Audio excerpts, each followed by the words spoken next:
3 BHK. So തമിഴിൽ നിന്നുള്ള quality feel good പടങ്ങളുടെ ലിസ്റ്റിലോട്ടുള്ള പുതിയ എൻട്രിയാണ് 3 BHK. എനിക്ക് മനസ്സിലാവില്ല ഈ തമിഴ് ഇൻഡസ്ട്രിക്ക് മാത്രം എവിടെ നിന്നാണ് ഇത്രയും കിടിലം ഫീൽ ഗുഡ് പടങ്ങൾ കിട്ടുന്നതെന്ന്.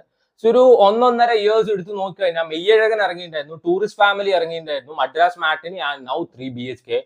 സോ ഒരു വൺ സ്കെയിലിൽ അല്ലെങ്കിൽ വൺ ബഡ്ജറ്റിൽ പടം എടുക്കുന്നേക്കാളും ബുദ്ധിമുട്ടാണ് ഇങ്ങനത്തെ ഒരു ഫീൽ ഗുഡ് പടം എടുത്തിട്ട് ആൾക്കാരെ സാറ്റിസ്ഫൈ ചെയ്യിപ്പിക്കുക എന്നുള്ളത്. കാരണം ആ ഒരു ഇമോഷണൽ കണക്ഷൻ അവിടെ കിട്ടിയില്ലെങ്കിൽ പടം കയ്യിൽ നിന്ന് പോയി. ആൻഡ് ഇവര് കാസ്റ്റ് ചെയ്തത് ഫുൾ പെർഫോമൻസിനാണ്. അത് അടുത്തൊരു പോസിറ്റീവ് ഫാക്ടർ എന്ന് വേണമെങ്കിൽ പറയാം. സോ ഒരു മിഡിൽ ക്ലാസ് ആൾക്കാരുടെ ലൈഫ് പറയുന്ന ഒരു സിനിമയാണ്, നമ്മുടെ ലൈഫാണ്. സോ നമ്മുടെ ലൈഫിനെ പറ്റി പറയാൻ റിവ്യൂവും കാര്യങ്ങളൊന്നും വേണ്ട. So watch it, feel it എന്ന് എനിക്ക് പറയാനുള്ളൂ. ആമസോൺ പ്രൈമിലാണ് അവൈലബിൾ ആയിട്ടുള്ളത്. സോ ഒരുവിധം എല്ലാവരുടെയും, നമ്മുടെ പേരൻസിന്റെ ആയാലും നമ്മുടെ ആയാലും എല്ലാവരുടെയും ആഗ്രഹമാണ് ഒരു വീട് വേണമെന്ന്. ചിലപ്പോൾ നമ്മുടെ പേരൻസിന് ആഗ്രഹം സാധിക്കാൻ പറ്റിയിട്ടുണ്ടാവില്ല, ചിലർക്ക് സാധിച്ചവരുണ്ടാവും, നമുക്ക് ചിലപ്പോൾ സാധിച്ചവരുണ്ടാവും, സാധിക്കാത്തവരുണ്ടാവും. ചിലപ്പോൾ ഫ്യൂച്ചർ ജനറേഷന്റെ ആഗ്രഹം അത് തന്നെയായിരിക്കും. സോ ചെറുപ്പത്തിൽ തന്നെ നമ്മുടെ പേരൻസ് കുറെ സേവിങ്സും കാര്യങ്ങളൊക്കെ എടുത്തു വെച്ചിട്ടുണ്ടാവും. എന്തിനാണെന്ന് വെച്ചാൽ വീട് വെക്കണം, വലിയൊരു ആഗ്രഹമാണല്ലോ.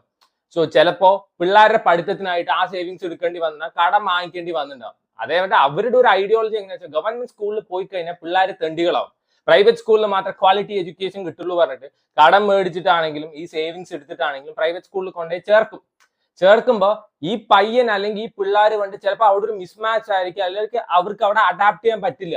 അപ്പൊ എന്ത്